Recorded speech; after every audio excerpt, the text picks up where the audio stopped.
Mary Jane got 25% raise in her monthly salary. She is now earning 35,000 pesos.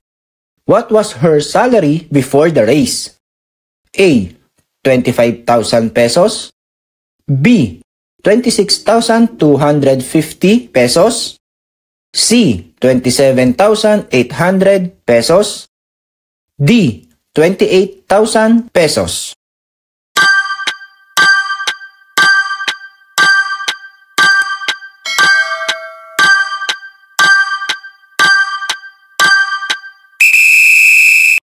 B. 26,250 pesos ba ang sagot nyo? Tama kaya ang sagot na B? Alamin natin dito sa Learn with Earl's Review channel.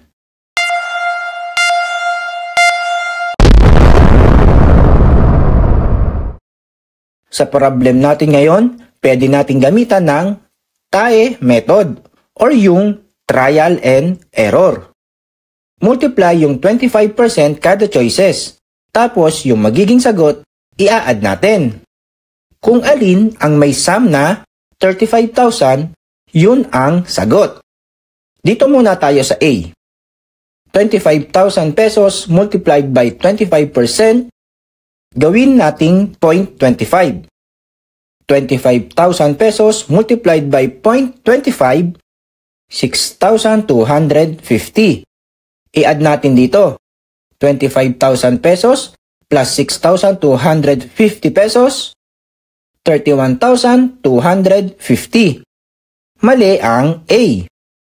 Sabi naman tayo, 26,250 pesos multiplied by 0.25, 6,562.50 pesos.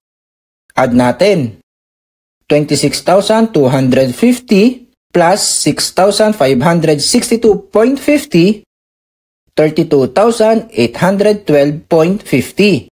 Mali din. Dito naman sa C, 27,800 multiplied by 0.25, 6,950. Add 27,800, 34,750. Mali pa rin. Last is D.